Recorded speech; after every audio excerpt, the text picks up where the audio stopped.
우리 마가복음 12장 우리 1절에서 9절인데 같이 함께 찾아서 교독하겠습니다. 마가복음 12장 우리 1절에서 9절 말씀 제가 먼저 봉독합니다. 마가복음 12장 1절입니다.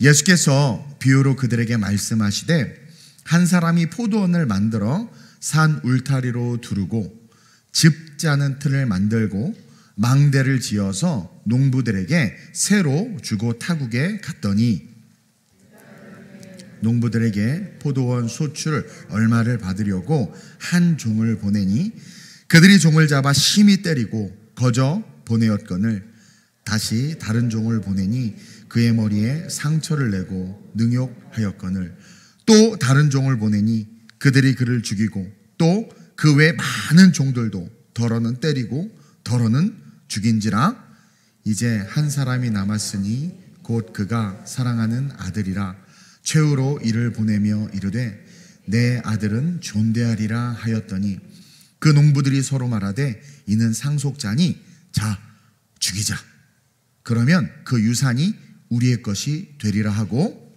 이에 잡아 죽여 포도원 밖에 내던졌느니라. 함께 포도원 주인이 어떻게 하겠느냐 와서 그 농부들을 진멸하고 포도원을 다른 사람들에게 주리라. 아멘. 오늘의 본문 말씀을 가지고 예수님을 사랑하라 라는 제목으로 은혜를 나누겠습니다. 여러분 제목이 식상한가요? 예수님을 사랑하라? 어때요? 너무나 당연하지만 우리 마음속에 떨림이 없고 예수님을 사랑해야 되는 것이 당연하지만 우리는 다른 것들을 너무나 많이 사랑하고 있다는 것을 우리 스스로 숨길 수 없음을 여러분들 자신을 통해서 알게 될 줄로 믿습니다. 여러분 우리는요 예수님을 사랑해야 되는데 보이지 않는 하나님은 우리가 사랑할 수가 없어요. 사실은 보이지 않는 하나님을 어떻게 사랑해요? 그래서 하나님은 그 하나님을 사랑할 수 있도록 보이는 예수님을 우리에게 주신 거예요. 예수님은요 역사 한복판에 오셨고 또 우리에게 이 말씀으로 지금 우리와 함께 하시기 때문에 우리는 예수님을 사랑할 수 있어요. 예수님을 사랑하는 것은요 이 말씀을 사랑하는 것이고 이 말씀을 사랑하는 것은 바로 2000년 전에 역사 한복판으로 오신 그 예수님을 믿는 믿음의 고백이며 동시에 2000년 전에 오신 그 예수님을 사랑하는 것, 이 말씀을 사랑한다는 것 자체가. 따라서 우리는요 우리에게 허락된 모든 것이 하나님으로부터 왔음을 인정하고 나를 사랑하는 하나님이 그 나를 사랑하는 것이 실제가 되어 하나님을 사랑할 수 있도록 보내주신 분이 예수님이다 라는 것을 꼭 기억해야 합니다. 우리가 살아가는 삶, 우리가 누리는 모든 것, 먹고 마시는 것, 여러분들이 삶을 영위하는 그 모든 것, 오늘 자동차 타고 오셨죠? 그거 여러분들의 힘과 노력과 공로로 누리고 얻은 것이 아니라 하나님으로부터 왔음을 인정해야 돼요. 오늘 본문은 예수님께서 둘째 날 많은 일들이 있었어요. 여러분들도 잘 알다시피 마가복음 12장 13절 이하에 보면 세금에 대한 문제가 나오죠. 가이사에게 세금을 바쳐야 됩니까? 말아야 됩니까? 이 이야기를 한 것이 뭐냐면 이들은요 유대인들은 모든 것이 자기의 힘, 자기의 능력으로 이룬 것이라고 생각했고 자기의 것이라고 자기의 소유라고 생각한 거예요. 그러니까 하나님이 가이사의 것은 가이사에게로 하나님의 것은 하나님에게로 바치라고 한 거예요. 이 의미는 뭐냐면 네가 누구의 백성이고 누구의 통치를 받느냐 우리에게 묻는 거죠. 다시 말하면 네가 누리는 모든 것이 하나님으로부터 왔음을 인정하느냐라는 거예요. 여러분들이 사는 집, 여러분들이 가진 자산, 여러분들의 외모까지도 엄마 아빠가 아니라 그 유전자의 그 놀라운 하나님의 시토신 나도신 구하민 티민이 염기서열을 통해서 여러분들이 이렇게 만든 것까지도 하나님의 주권임을 인정하냐 이거예요. 둘째 날 예수님은요 다시 예루살렘에 들어가셨어요. 다시 딱 들어가니까 대제사장들과 서기관들과 장로들이 옳거니 너 왔구나. 그리고 예수님에게 나와서 묻는 거예요. 뭐라고 묻냐면 이 대제사장 서기관 장로는 유대 지도자들입니다. 지도자. 이들이 28절에 이렇게 묻는 거예요. 오늘 마가복음 11장 위쪽입니다. 함께 읽겠습니다. 시작. 이르되 무슨 권위로 이런 일을 하였느냐? 누가 이런 일을 할 권위를 주었느냐? 자, 무슨 권위로 이런 일을 했느냐? 이게 뭐냐면 예수님이 성전을 청결케 한 사건이죠. 근데요, 예수님이 성전을 청결케 했는데 다른 세 가지 복음서에는 그냥 비둘기상을 내어쫓고 성전을 청결케 했다, 되게 온순하게 표현을 했는데, 예수님을 너무나도 사랑했던 요한은 예수님의 분노를 그대로 끌어와서 그것을 있는 그대로 기록했어. 저는 그래서 요한, 세례 요한이 아니라 사도 요한이에요. 사도 요한을 좋아하고 요한복음을 사랑합니다. 요한복음 2장 14절 16절에 보면 예수님이 이 성전을 청결케 하는데 얼마나 화가 나서 청결케 하는지를 자세히 기록하고 있어요. 시작. 성전 안에서 소와 양과 비둘기 파는 사람들과 돈 바꾸는 사람들이 앉아있는 것을 보시고 노끈으로 채찍을 만드사 양이나 소를 다 성전에서 내쫓으시고 돈 바꾸는 사람들의 돈을 쏟으시며 상을 엎으시고 비둘기 파는 사람들에게 이르되 이것을 여기서 가져가라. 내 아버지의 집으로 장사하는 집을 만들지 말라 하시니. 분위기가 상상이 가요? 여러분, 제가 성전에 와서 이렇게 하면 우리 교회 떠날 거죠? 나 고발할 거죠? 예수님이 친히 노끈으로 뭘 만드셨대? 채찍을. 상상이 가요? 성전에 들어오셔서 예수님이 노끈 어디 갔어? 이 마이크 선을 다 모아가지고 채찍을 만들어. 그리고 이걸 막 후드로 치는 거예요. 상상이 가요? 그 온유하시고 인자하시고 자비하신 우리 주님께서 친히 채찍을, 좀 전까지 낙이 타고 이렇게 초라하게 들어오시는 그 예수님이 갑자기 채찍을 만들어서 다 뒤엎었다라는 거예요. 이 모습을 보고요, 대제사장과 서기관과 장로들이 말릴 수가 없는 거야. 왜 말릴 수 없으면 첫째, 채찍에 맞을까 봐. 둘째, 그분이 성전을 뒤엎는 그 모습에 그들이 권위를 느낀 거예요. 포스를 느낀 거예요. 쉽게 말하면. 왜 그런 거 있죠? 어떤 사람이 막 큰 소리 치면 저 사람 뭐지? 뭐 있나? 이것처럼 그분이 하시는 그 일 속에 당시 유대 지도자들, 성전을 자기네들 거라 소유했다고 생각했던 그들이 말릴 수가 없는 거예요. 당연히 말려야죠. 저 사람이 뭔데? 그러면서. 근데 말릴 수 없었던. 그래서 멍하니 보고 성전이 청결케 된 다음에 예수님이 싹 사라지니까 이게 뭐지? 정신이 든 거죠. 그 다음날 예수님이 또 오니까 옳거니 와가지고 지도자들이 나와서 아니 네가 무슨 권위로, 도대체 무슨 권위로 이렇게 했냐 물어보는 거예요. 그 권위의 출처를 몰랐기 때문에 보고만 있다가 다음날 만나서 물어보는 거예요. 그래서 마가복음 11장 28절에 이르되 무슨 권위로 이런 일을 하였느냐? 누가 이런 일을 할 권위를 주었느냐? 벌써 뭔가 포스가 느껴지죠. 그리고 예수님의 소문을 들어서 알고 있었단 말이에요. 그러니까 함부로 대할 수는 없었던 거예요. 그러자 주님이 그들 스스로가 깨달을 수 있도록 그들에게 도리어 반대로 질문을 던지는데, 그 질문이 뭐냐면 30절입니다. 시작. 요한의 세례가 하늘로부터냐 사람으로부터냐? 내게 대답하라. 둘째 날 있었던 일이 많은데 제가 핵심만 지금 이야기하는 거예요. 그렇게 물어보자, 권위에 대해서 물어보자. 그럼 내가 물어볼게. 요한의 세례, 세례 요한의 세례가 하늘로부터냐 사람으로부터냐? 그러자 이들이 대답을 못해. 너무 쉽잖아요. 하나님이 세례 요한 선지자로 부르셔서 하나님이 권위를 줘서 세례를 베풀었습니다 말하거나, 아니면 요한이 지가 세례 주고 싶어서 줬다, 요한 스스로가 한 거다, 이렇게 말하면 되잖아요. 근데 아무 말도 못해. 왜냐면 유대 지도자들은 똑똑했거든요. 자, 하늘로부터라고 하면 하늘로부터 권세를 받아서 세례 요한이 세례를 베풀었다고 하면, 여러분 보세요. 세례 요한이 뭐라고 그랬어요? 예수님이 딱 세례 받으러 오자, 용어를 바꿔야 돼. 침례 받으러 오자, 하나님의 그 세상죄를 지고 가는 하나님의 어린 양이로다 하고 그가 하나님의 어린 양임을 선포했어요. 그리고 나는 그분의 신들매도 감당하지 못한다. 그리고 그분을 침례했단 말이에요. 그렇죠? 그러니까 하늘로부터 그 침례를 베풀었다라고 말하면, 그럼 세례 요한이 그 예수님에 대해서 증언했으니까 예수님이 메시아인데 유대 지도자들 너희들의 하나님이 오셨는데 왜 안 믿어? 정죄당할 수 있는 거예요. 그러니까 메시아임을 선포했는데, 그럼 유대 지도자들이 당연히 예수님을 메시아로 인정하고 섬겨야 되는 거예요. 근데 지금 유대 지도자들은 자기의 종교적 기득권을 빼앗기고 싶지 않고 예수님을 의심하고 계속 정죄하고 죽이려고 하잖아요. 그러니까 하늘로부터다라고 말을 못하는 거예요. 그러니까 어떻게 돼요? 31절에 보세요. 어찌하여 그를 믿지 아니하였느냐 이렇게 책망할 거라는 거죠. 그들이 서로 의논하여 이르되 만일 하늘로부터라 하면 어찌하여 그를 믿지 아니하였느냐. 그렇죠? 세례 요한이 하늘로부터 권위를 받아서 하나님의 어린 양이다, 메시아다 인정했는데 왜 안 믿냐? 그래서 사람으로부터다 할까? 그랬더니 만약에 사람으로부터다 그러면 요한 스스로가 자기 권세를 가지고 세례를 베푼 거라고 말하던 건데, 그럼 여러분 보세요. 요한이 엄청나게 많은 제자들이 있었거든요. 근데 제자들이 가만히 듣고 보니까 아니 자기 선생님을 이단으로 모는 거야. 그게 뭐냐면 자기 마음대로 침례를 베풀었다는 거죠. 자기 마음대로. 그러니까 요한의 많은 제자들이 이 유대 지도자들에 대해서 어떻게 해요? 대항하고 저항할까 봐 그래가지고 말도 못하는 거야. 32절 한번 볼까요? 시작.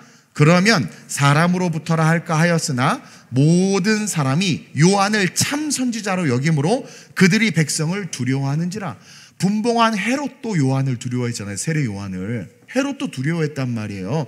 그리고 요한을 따른 제자들이 어마무시하게 많았거든요. 그리고 마지막 선지자인 걸 알았어요. 말라기에 예언된 선지자가 요한인 것을 알았단 말이에요. 그러니까 이거 사람으로부터다라고 하면 요한의 제자들이 자기네들에게 쿠데타를 일으킬 것 같고, 하늘로부터라고 하면 너 근데 왜 예수 안 믿어? 이러니까 진퇴양난인 거예요. 이러지도 저러지도 못하는 거죠. 즉 유대 지도자들이 지금 하나님보다 사람들을 더 두려워하고 있으며 하늘의 권세보다 자기의 권세를 더 생각하고 있었던 거예요. 그래서 이 이야기를 하고 나서 유대 지도자들에게 오늘 본문에 이 포도원 농부의 비유를 주님께서 이야기해 주는 거예요. 들어보세요. 한 주인이 있는데 아름다운 포도원을 만들어서 농부들에게 딱 맡기고 타국으로 떠났단 말이에요. 근데 어느 정도 시간이 지나서 포도의 소출, 이제 수익을 얻으려고, 열매를 얻으려고 종을 보냅니다.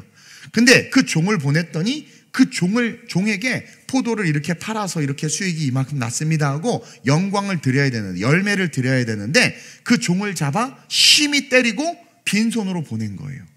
그래서 주인이 이상하다 하고 또 다른 종을 보낸 거죠.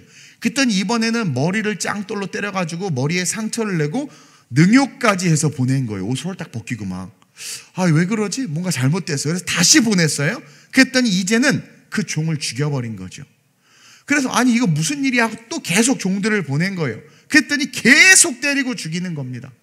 그래가지고 이제 주인에게 마지막 한 사람이 남은 거예요. 다 보내고 이제 다 죽었어. 그 주인의 종들이 싹 다 죽었어.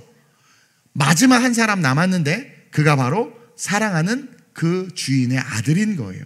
그래서 이제 이 아들을 보내면 이들이 이제 아들이니까 소출을 주겠지 생각한 거예요. 6절이죠. 시작.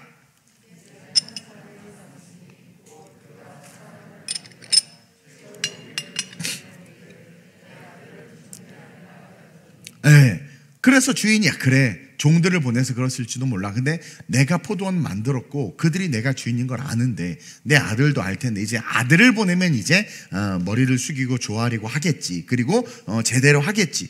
해서 보냈단 말이에요. 근데 어떻게 했어요? 7절 8절 시작.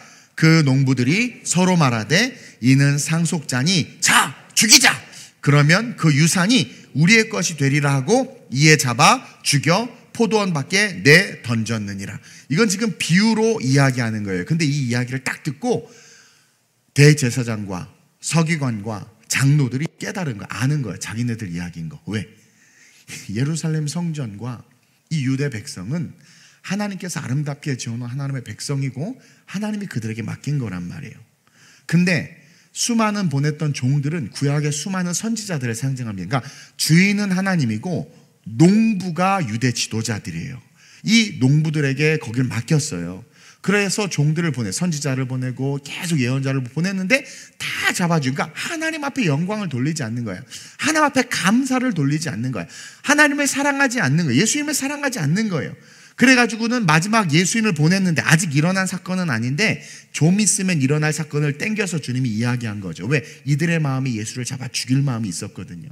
그러니까 아들을 보냈더니 이젠 어떻게? 죽였다는 거야. 그러면 죽이면 이 소유가 내 거가 되겠지. 그러니까 이들은, 이 종교 지도자들은 뭐예요? 종교를, 하나님의 것을 자기가 소유하려고 했단 말이에요. 9절에 자, 이러니까 9절에 뭐라고 해요? 시작. 포도원 주인이 어떻게 하겠느냐? 와서 그 농부들을 진멸하고 포도원을 다른 사람에게 주리라. 이게 마지막 때의 모습이란 말이에요. 6절에 남은 그 한 사람, 바로 예수 그리스도. 그 예수 그리스도를 보냈는데, 지금 자신이 왔는데 성전을 청결케 하고 이런 사건들에 대해서 세례가 누구로부터냐 이야기했음에도 불구하고 그들이 뭐예요? 굴복하지 않는 거예요.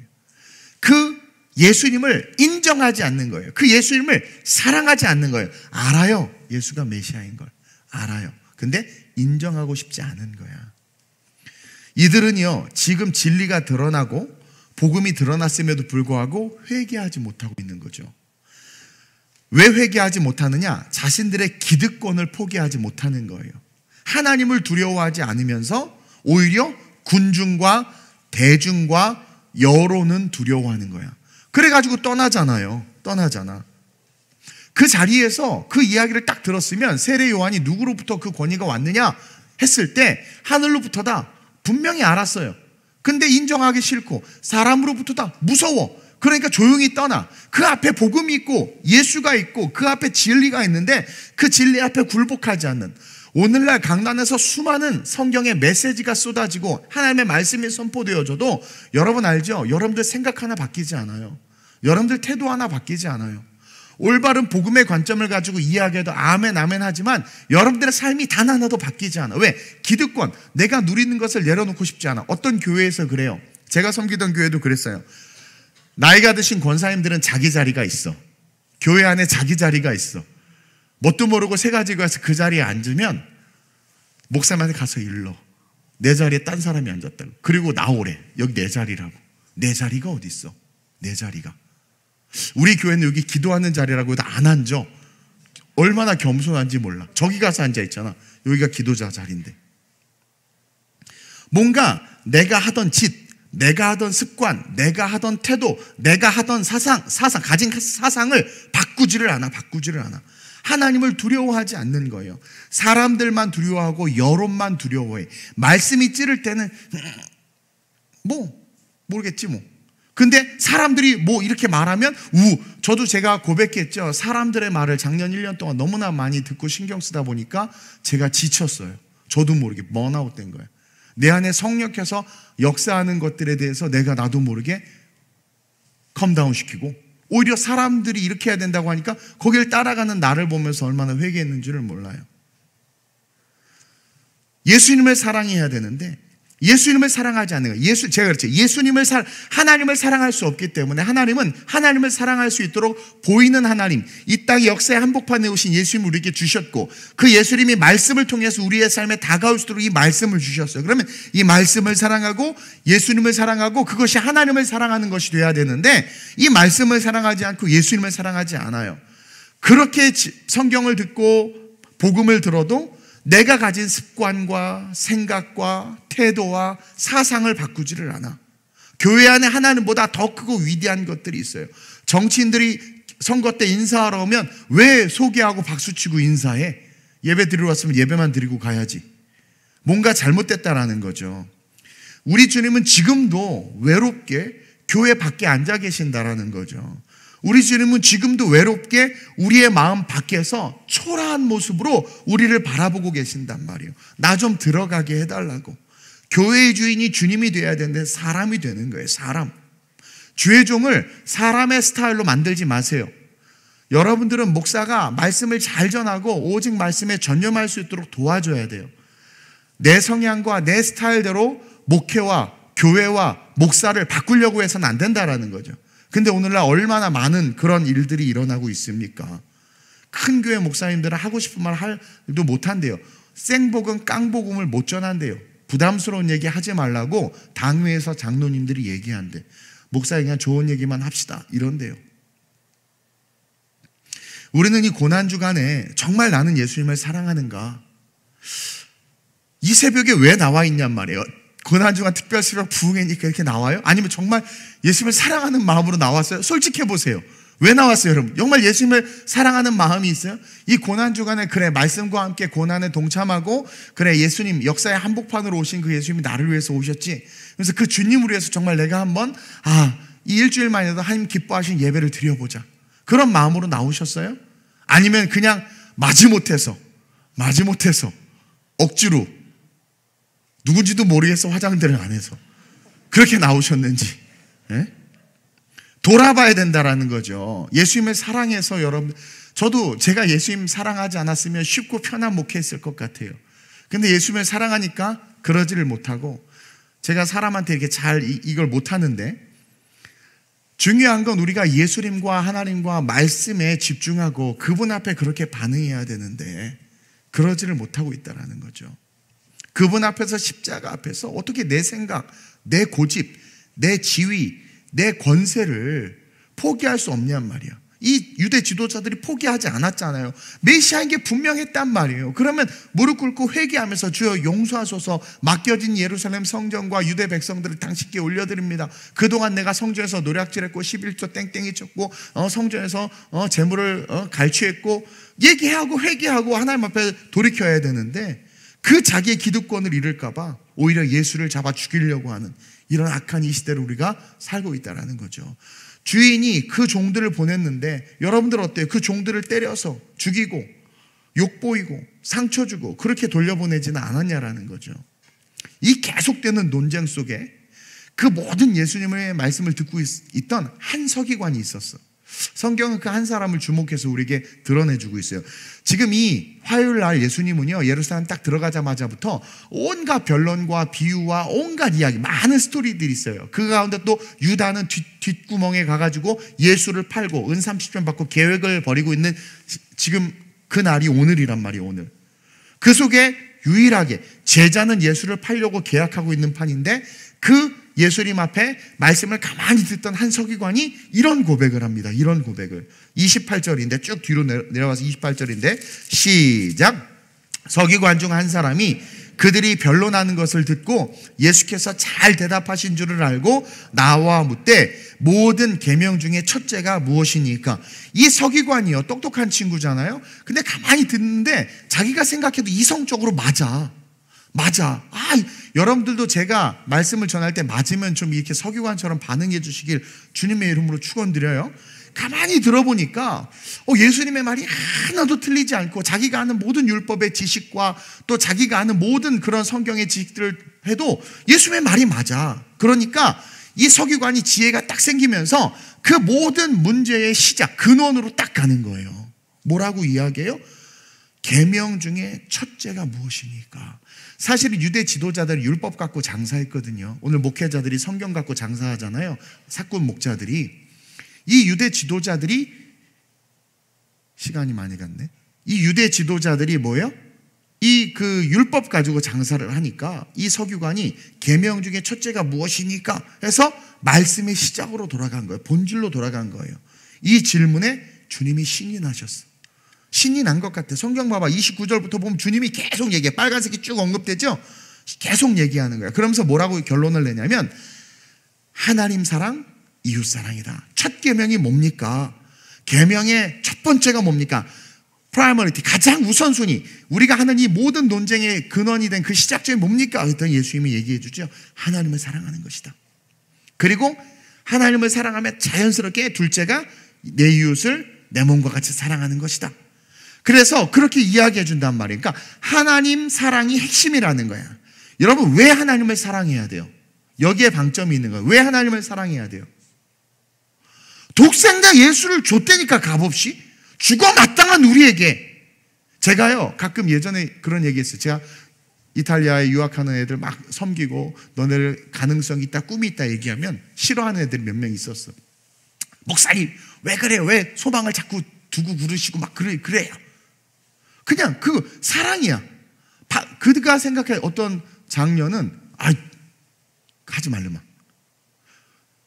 왜 그러니? 절제해야 돼. 어쨌든 근데 받을 자격이 없다고 생각하고 뭐 소망이 없다고 생각할 수 있어요? 그거는 인본주의적인 거야. 사고 온 거야. 근데 그리스도의 마음은 어때요? 그냥 사랑하니까. 아니, 이들 구원받을 자격도 은혜도 없는데, 그냥 죽여도 마땅한데, 그냥 불쏘시개로 써도 마땅한데 왜 이들에게 예수 그리스도를 줬냐 이거야. 사랑이에요. 세상 사람들은 낭비라고 생각하고, 왜 그렇게 낭비하고 엉뚱한 데 투자하고 밑 빠진 독에 물을 붓습니까? 라고 말하는데, 하나님은 가장 어리석은 짓을 한 거죠. 가장 어리석은 짓을 한 거예요. 가망성 없고 소망 없는 우리에게 뭐예요? 독생자 예수를 주신 거예요. 왜냐하면 우리를 사랑하기 때문에. 우리의 조건과 컨디션이 어떠하든 상관없이 그냥 우리를 죄의 장아찌인 우리를 그냥 사랑하시는 거예요. 그냥 사랑. 왜? 하나님으로부터 왔기 때문에, 우리가 하나님의 자녀이기 때문에. 그래서 그 하나님 사랑, 우리를 죽기까지 사랑하시는 그 하나님의 사랑으로 말미암아 독생자 예수 그리스도를 주신 거, 그것으로 말미암아 우리는 하나님을 사랑해야 돼. 그래서 그 사랑을 알면 그 사랑이 너무 크고 감사해서 자연스럽게 어떻게 돼요? 이웃을 사랑할 수밖에 없는 거예요. 근데 여러분들이 여기서 착각하는 게, 기독교는 사회복지가 아니에요. 기독교는 맹목적으로 그냥 가난한 자에게 돈을 주고 배고픈 자에게 밥을 주고 그 사랑을 말하는 게 아니라, 여기서 하나님 사랑하고 이웃 사랑하는 그 이웃 사랑은 뭐냐면, 그 이웃이 예수님을 알지 못하기 때문에 안타까운 마음을 가지고 예수님을 알게 하는 것으로 사랑하라는 거예요. 예수님, 떡을 주더라도 예수님을 알게 하는 것으로 사랑해야 돼. 그래서 교회가 복음과 상관없이 복지하고 선을 베푸는 것은 하늘의 상급이 전혀 안 돼. 중요한 건 예수를 전하는, 알지 못하는 그들에게 내가 받은 은혜가 너무 크기 때문에 내가 믿고 내가 구원받은 그 은혜를 너도 내 몸과 같이 이웃을 사랑하라고 그러죠. 내 몸이 뭐예요? 예수로 말미암아 구원받은 내 몸, 은혜를 경험하는 내 몸. 이 은혜 너도 알아야 돼 하고 사랑하라는 거예요. 이 은혜 너도 받아야 돼 하고 사랑하라는 거예요. 그냥 밥 주고 빵 주고 돈 주라는 게 아니라 찐 하나님 사랑으로 이웃까지 변화될 정도로 정말 하나님을 사랑하는, 말씀대로 삶을 사는 빛과 소금의 크리스천이 되라는 거예요. 34절이에요. 시작. 예수께서 그가 지혜 있게 대답함을 보시고 이르시되 내가 하나님 나라에서 멀지 않도다 하시니 그 후에 감히 묻는 자가 없더라. 그러니까 예수님이 하나님 사랑 이웃사랑을 딱 설명하니까 이 서기관이 딱 듣고, 아, 맞다 하고 32절 33절에 옳습니다, 맞습니다, 참 옳은 말씀입니다 그러면서 힘을 다하여 하나님을 사랑하는 것과 또 이웃을 자기 자신과 같이 사랑하는 것이 전제로 드리는 모든 번제물과 기타 제물보다 나으니이다 하고 이 서기관이 깨달은 거예요. 그러면서 하나님이 우리를 사랑하셔서 전제로 예수 그리스도를 부어서 우리에게 주신 것을 깨닫고 고백한 거예요. 그러자 예수님이 그가 지혜 있게 대답함을 보시고 진리에 가까이 간 거죠. 내가 하나님 나라에서 멀지 않도다 하시니 그 후에 감히 묻는 자가 없어. 이건 뭐냐면 다 유대 지도자들도 공감하고 알고 있었던 거야. 근데 돌아가서 어떻게 했어요? 이 서기관은 구원받았을지 모르겠지만 다른 유대 지도자들은, 야, 내가 유다하고 짰어. 군호 맞춰서 제가 예수님 팔기로 했어. 해서 벌써 그 짓을 하고 있는 거예요.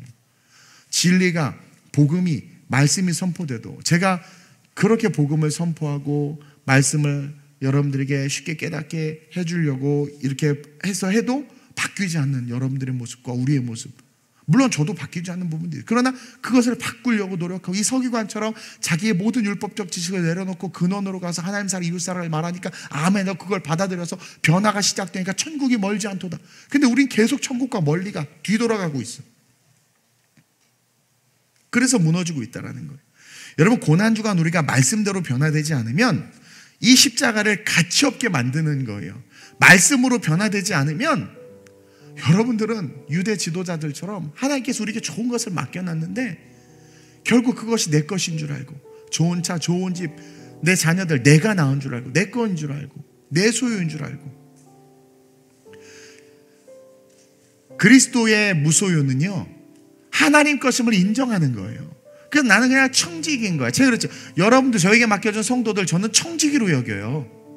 그리고 이 교회도 내게 맡겨준, 제가 그러죠. 저 아니어도 하나님은 아름다운 우리 교회를 얼마든지 이끌어 가실 수 있지만 저에게 은혜를 주셔서 이 자리를 주신 것을 감사하면서 내게 주신 맡겨진 사명을 지키기 위해서 내 생명 조금도 아까운 것을 여기지 아니하고 달려가는 거죠. 그런 신앙이 되어야 되는데 정치적인 이슈만 있어도 우리는 서로 싸우고, 감정적인 이슈만 있어도 서로 싸우고, 거기에서 말씀이 뭘 말하는지를 보지 않고 그냥 내가 옳다고 하는 것을 주장하면서 그렇게 분열과 다툼을 일으키는 것을 보면 유대 지도자들과 별반 다를 바 없다. 종을 보냈더니 말씀, 설교할 때 말씀을 막 때려. 그것과 똑같은 거예요. 또 사람들을 두려워해서, 여론을 두려워해서, 말씀은 하나도 안 두려워하는데 그렇게 비굴해지고 초라한 모습이 우리의 신앙은 아닌가. 우리는 사람을 두려워하지 말고 하나님을 두려워해야 됩니다. 저 역시 하나님을 두려워하는 거예요. 그 하나님을 사랑해야 돼요, 동시에. 그리고 그 하나님이 보내주신 예수 그리스도의 그 사랑에 감사할 수 있어야 돼요. 그러니까 여러분, 예수님을 보내준 게 얼마나 감사하냐면 그게 실제가 되면은요, 그 어디나 하늘나라인 거예요. 초막이나 궁궐이나 그게 중요하지 않고 그 어디나 하늘나라인 거예요. 그 찬송가가 실제가 되는 거죠. 그래서 어디든 자족하고 만족하는, 제가 그랬죠. 자족한다라는 것은 풍부에도 처하고 비천에도 처하나, 바울이 내가 자족하는 법을 배웠다는 것은 돈이 많아봐도 에휴 별거 없고, 돈이 없어봐도 먹고 살더라, 이게 아니라 돈이 많아도 예수면 좋고 없어도 예수면 좋고, 내가 자족하는 법을 배웠다. 예수로 만족하는 법을 배웠다. 그래서 예수만 있으면 어떤 환경에 처해도 It's okay, no problem, thank you Lord인 거야. 그냥 주님 감사한 거예요. 그런 성도들이 됐으면 좋겠습니다. 둘째 날 예수님은 수많은 변론들을 하고 당시의 권위들과 싸우셨지만 그 과정 속에서 우리에게 이야기해주고 싶었던 메시지 한 가지가 뭐냐면 나를 사랑하라는 거예요. 예수님을 사랑해야 돼요. 우리는, 여러분, 예수님을 사랑해야 돼요. 예수님을 사랑해서 교회를 섬기는 게 좋고, 예수님을 사랑해서 예수님을 사랑하는 성도들을 섬기는 게 좋은 거예요. 전 그게 좋은 거예요. 그러니까 저는 믿지 않는 사람이나 이렇게 이런 사람들 잘 안 섬겨요. 근데 믿는 성도도 섬기는 게 너무 좋아. 예수를 사랑하는 사람들을 내가 섬기는 게 얼마나 좋아. 그래서 밥 사주고 빵 사주고, 내가 할 수 있으면 물질로 후원하고, 예수님을 믿는 사람을 섬기는 게 얼마나 좋아. 얼마나 좋아. 어제 우리 한희수 안수입사님이 우리 간식을 섬겼어요. 오늘은 바나바 선교회가 섬기는데 얼마나 좋아. 이렇게 내가 물질이 조금 있으면 이걸로 우리 성도들 다 빵 먹이는 거 안 좋나? 기회가 생기면 어떻게든 목사님한테 앰프 100만 원이라고 해놓고 80만 원을 사고 20만 원 자기가 가져. 막 이런 애들 많아요. 다른데 교회에서 뭐 갖고 갈 거 없나? 반찬 남았네, 내가 갖고 가야지. 그런 건 갖고 가세요. 좋아요. 썩는 것보다 나으니까. 11조를 하나 하더라도 감사함으로 하는 게 아니라 이걸 이만큼 해야 되나? 너무 아까운데 이거 아니 전기세 빼고 못 빼고 요거 11조 아닌가? 하나님으로 자족하는 마음이 없는 거죠. 그분으로 자족하면 내 것은 주님 거야. 다 전제와 같이 내 모든 것들을 부어드릴 수 있는 거죠. 우리는 그 마음을 잃어버린 거예요. 저는 오늘 이 한 서기관이 너무 부럽고 우리가 닮아야 될 모습인 것 같아요. 말씀이 들어가잖아요. 말씀이 들어가고 깨닫잖아요. 그러니까 우리 주님이 너무 기뻐서 네가 하나님 나라에서 멀지 않구나. 이거 뭐예요? 멀리 있었다라는 거야. 멀리 있었다라는 거야. 근데 네가 멀지 않구나. 그래, 서기관, 하나님 사랑하는 게 가장 중요해.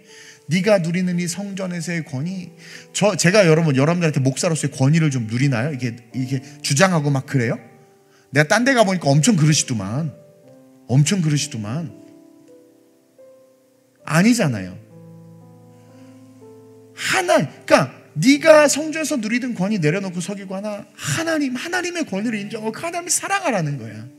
우리에게 영원한 구원을 주시기 위해서 일하시는 그 주님은 전혀 보지도 못하고 어떻게든 그냥 지옥 가려고 열심을 내고 있는 거죠. 오늘 둘째 날 이 메시지 속에서 예수님을 사랑하는 것, 이것에 대해서 묵상하고 그 주님을 사랑하는 저와 여러분들이 됐으면 좋겠습니다. 좋으신 아버지 하나님, 우리가 예수님으로 말미암아 자족하는 법을 배워야 하는데 그러지 못하고 있음을 회개합니다. 유대 지도자들은 성전에서 나오는 모든 것들이 자기 것이라고 생각했고 주인이 맡겨놓은 그 포도원이 자기 것이라고 생각했습니다. 종인데 종인 줄을 몰랐던 겁니다. 한 서기관이 깨닫고 돌이키는 모습이 우리에게 은혜가 됨을 고백합니다. 이 서기관과 같이 이 고난주간 우리가 깨닫고 다시 하나님 사랑, 이웃 사랑의 삶을 살 수 있는 주님 보시기에 아름다운 천국을 소유한, 천국과 가까워지는 그 성도들이 되기를 원합니다. 좋음과 아름다운 우리 교회 모든 성도들, 오직 하나님을 사랑하며 예수님을 사랑하며 말씀을 사랑하며 십자가 그 은혜에 감사하며 그 은혜 아니고서는 내가 살 수 없음을 고백하며 그 주님을 찬양하는 그러한 자들 될 수 있도록 아름다운 우리의 모든 성도들에게 하늘의 복을 내려 주옵소서. 감사함을 드리며 예수님의 이름으로 기도드립니다. 아멘. 하늘에 계신 우리 아버지여, 이름이 거룩히 여김을 받으시오며 나라의 마옵시오며 뜻이 하늘에서 이루어진 것 같이 땅에서도 이루어지이다. 오늘날 우리에게 이루어갈 양식을 주옵시고 우리가 우리에게 죄 지은 자를 사하여 준 것 같이 우리의 죄를 사하여 주옵시고 우리를 시험에 들게 하지 마옵시고 다만 악에서 구하옵소서. 대개 나라와 권세와 영광이 아버지께 영원히 있사옵나이다. 아멘. 오늘 이 말씀을 기억하면서 하나님, 내가 예수님 사랑하게 하여 주옵소서. 예수님 사랑하게 하여 주옵소서. 내가 아무리 많은 것을 가지고 많은 것을 누려도 하나님, 예수님 없으면 그 모든 것들이 불타 없어지고 사라질 것임을 깨닫습니다. 예수님으로 자족하며 이 한 서기관처럼 매 주일마다 선포되어지는 말씀을 듣고 깨닫고 하나님을 바라보고 하나님을 사랑할 수 있는 우리가 될 수 있게 해달라고, 이 고난주간 우리의 주님을 향한 사랑이 다시 회복되어져서 그 십자가의 은혜로 다시 일어설 수 있는 우리가 될 수 있게 해달라고, 교회와 종을 위해서 하나님의 나라를 위해서 우리 주님을 세 번 부르고 합심으로 전심으로 기도하다 돌아갑니다. 주여.